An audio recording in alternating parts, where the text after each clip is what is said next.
clases a través de este video tutorial para que ustedes puedan hacer la comprensión escrita de la unidad 1.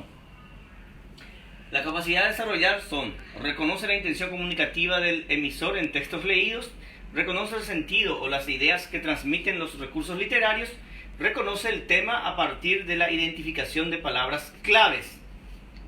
Muy bien, aquí entonces van a leer los textos 1, 2, 3 y 4 que traen. Entonces tendrían que leer. Aquí el primero es un catálogo, el segundo una fábula, un texto literario, el tercero es un poema, otro texto literario, el cuarto es un ensayo sobre cómo usar la lengua española, sobre un tema de lengua española. Muy bien, entonces después de leer atentamente estos 4 textos, van a hacer lo siguiente. El ejercicio 1. Subraya la intención comunicativa que predomina en cada texto. ¿Qué intencionalidades puede ser? Estética, informativa, expresiva, persuasiva. Para que puedan entender esto, le voy a explicar un poquitito. Cómo es cada intencionalidad comunicativa. La informativa, en primer lugar, ¿cuál es su intención? Su intención es informar o dar a conocer algo. ¿En qué encontramos esto? En los textos justamente como noticias, biografías, notas de enciclopedias, lo que sea, encontramos una intención informativa. La intencionalidad expresiva es expresar emociones, sentimientos del emisor. Las tarjetas de felicitaciones, por ejemplo, que se envía, o un mensaje de felicitaciones que se envía por WhatsApp, mensajería o textos, ¿verdad?, por redes sociales, son expresivas. Muy bien. La persuasiva, su intención es convencer al receptor. ¿En qué se encuentra? Específicamente en los textos publicitarios, publicidad, propaganda. Y la estética, producir belleza o goce, emocionar al lector. Aquí se produce específicamente para que sea un texto agradable, belleza, lindo, hermoso. Se expresa también sentimientos de repente en los poemas, pero ¿qué sucede? La intención específica del emisor es la de producir belleza, escribir de una manera hermosa para emocionar al lector. Si ustedes leen bien cada texto, van a encontrar estas intencionalidades en cada una de ellas. Muy bien. Luego, el ejercicio 2. Pinta los datos que aporta el texto 1 sobre los objetos. Aquí tienen el catálogo. Aparecen diferentes objetos. Estos objetos aparecen aquí y hay información sobre cada uno de ellos. Al leer van a encontrar la ubicación, es decir, dónde está, las características de qué está compuesto, de qué se formó, cómo es, lo que sea. Código. En cada catálogo aparecen números o letras, ¿verdad?, que identifican o codifican al objeto. La época. ¿Cuándo fue utilizado? ¿En qué época? Muy bien. El ejercicio 3. Ten en cuenta el texto 1 y cita objetos que pertenecen a la época colonial. Aquí deberían tener ustedes también un poco de conocimiento de las 3 épocas históricas del Paraguay. En este caso, la época precolombina, la época colonial y la época independiente, para saber a qué época corresponden cada objeto, de acuerdo a lo que se menciona allí al leer el texto. Y se presentan en partes o incompletos. En el texto aparece un sinónimo de incompletos o partes. Entonces tendrán que identificar eso. Luego, entresaca del texto La zorra y los racimos de uvas un enunciado que contenga cada uno de estos recursos literarios, que van a buscar personificación, hiperbatón, sinestesia. Pero para hacer esto, vamos a atender la explicación que le voy a dar respecto a esto.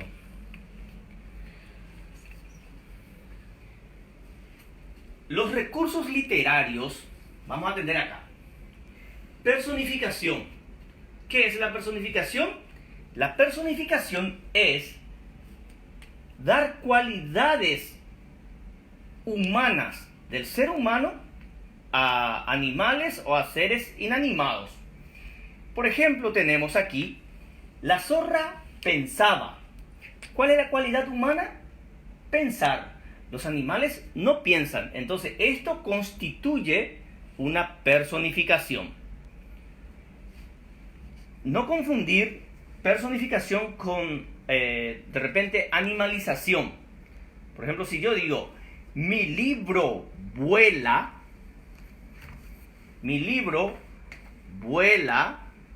esto no es una personificación, es una animalización. ¿Por qué?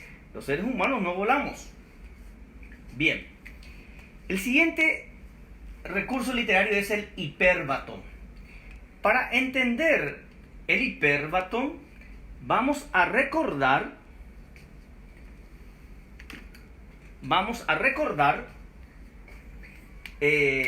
gramática, sujeto y predicado.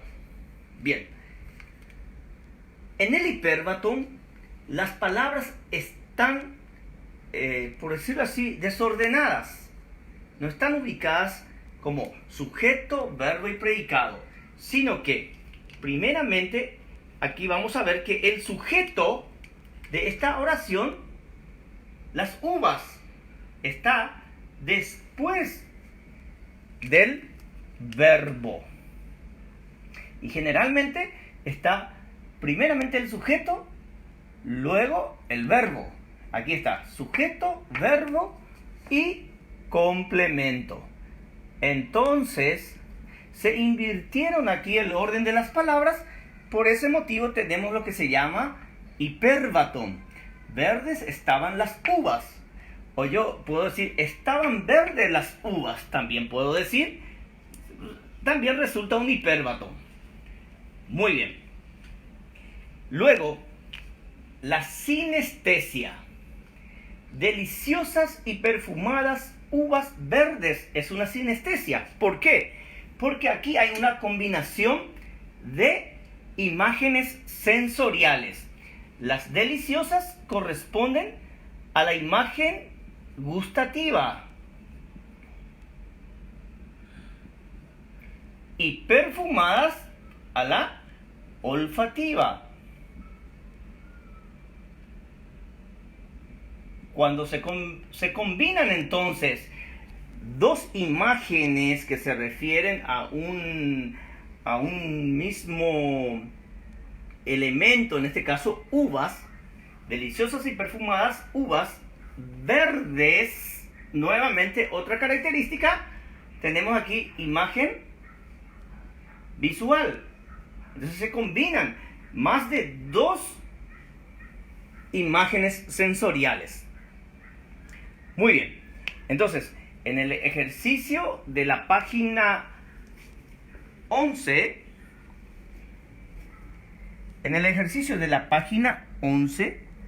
vamos a hacer primeramente personificación a partir del texto. La zorra y los racimos de uvas.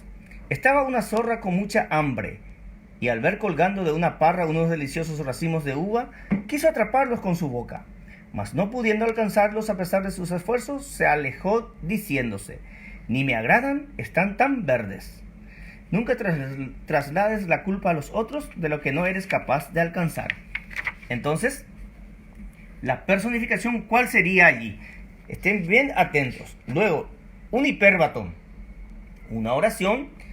Concéntrese en una oración donde el sujeto viene después del complemento o del verbo. Muy bien. Y por último, lo que se pide, una sinestesia. Una combinación de imágenes. Entonces, para poder referirse a un tema, a un objeto, lo que sea.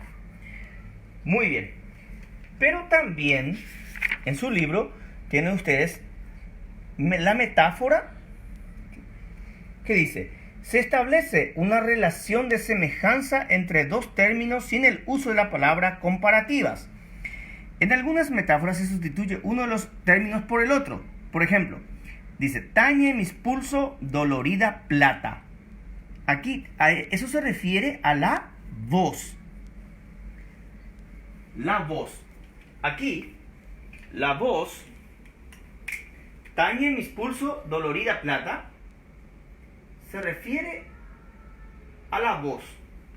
Tañer es ejecutar un instrumento de cuerda. Y nosotros, nuestra voz, para poder expresar o decir una palabra, se pone en funcionamiento nuestras cuerdas vocales. Entonces, de ahí, en mis pulsos dolorida plata. Dolorida plata, bueno, podemos relacionar también de repente, ¿verdad?, con el interior de la boca, lo que sea. Entonces, a eso se refiere la voz. Bien, la comparación es cuando aparecen dos realidades que se comparan por semejanza, lo que sea. Las uvas están tan verdes que parecen limones. Aquí en este caso utiliza el verbo parecer, que parecen.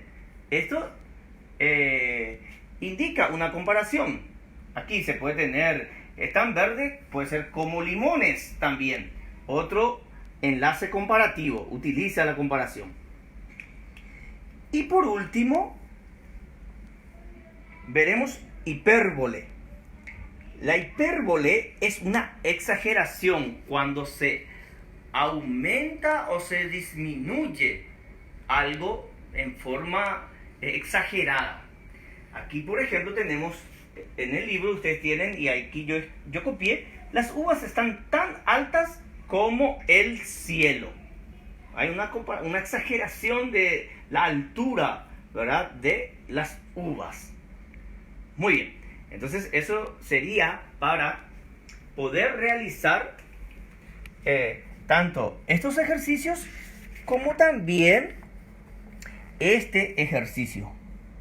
Blanda mi entraña como tibia lluvia. Aquí puede haber dos tipos de recursos literarios, o tres inclusive. Blanda mi entraña como tibia lluvia. Por ejemplo, el cómo, ¿qué les parece? ¿Qué sería? Entonces hagan. Ahora, blanda en mi entraña. Blanda, blandir es hacer, tirar en el aire, ¿verdad?, una espada, por ejemplo, y hacer que eso suene, lo que sea. Entonces eso es blandir la espada. Es poner al aire una espada, por ejemplo, es blandir. Bien. Ahora, tibia lluvia también puede ser un recurso literario diferente. Entonces pueden unir con dos o tres aquí. Lo mismo, tañer mis pulsos dolorida plata. Aquí, tañer, ¿quién realiza la tarea o quién realiza la acción de tañer? ¿Quién puede ejecutar un instrumento de cuerda? Piensen y realicen eso. Luego van a realizar los demás ejercicios. Después de leer la fábula, explica qué representan las uvas en la fábula, subraya la moraleja, escribe con tus palabras cuál es la enseñanza que transmite, qué nos quiere decir a través de esta fábula el autor. Resalta con color lo que significa voceo. Eso es refiriéndose al texto 4. Estudio del voceo en la clase de español. Leo un poquitito. Por ejemplo, dice, ¿qué hace un alumno de lengua española cuando escucha de su profesora una pregunta del tipo, ¿vosotros escribís a mano o a ordenador? ¿Qué pronombre utilizó allí para referirse a los receptores? Y luego, hablando con su amigo argentino, ¿vos escribís postales cuando viajás? Y atiendan ahí el pronombre que se utiliza. ¿A qué se refiere ese voceo? ¿Emitir voces? ¿Usar el pronombre vos? ¿O el estudio de las voces? Fíjense bien. Luego, para responder, ¿cuál es el tema del texto 4? ¿De qué trata? ¿A qué se refiere la expresión la gran aldea? Al final aquí, en la gran aldea en que vivimos, los ejemplos se multiplican. La gran aldea. Un ejemplo, la gran aldea ahora está en cuarentena. No solamente Paraguay, ¿verdad? Entonces, ¿a qué se está refiriendo la gran aldea? ¿Quiénes son los nativos voceantes? Piensen, ¿quiénes son los que hablan utilizando ese pronombre? ¿Dónde se utiliza más? Entonces, ¿quiénes aprendieron a hablar utilizando el pronombre al que se refiere? Muy bien. Entonces, esto sería para realizar esta unidad, para comenzar esta unidad, la comprensión escrita. Espero que les sirva estas explicaciones.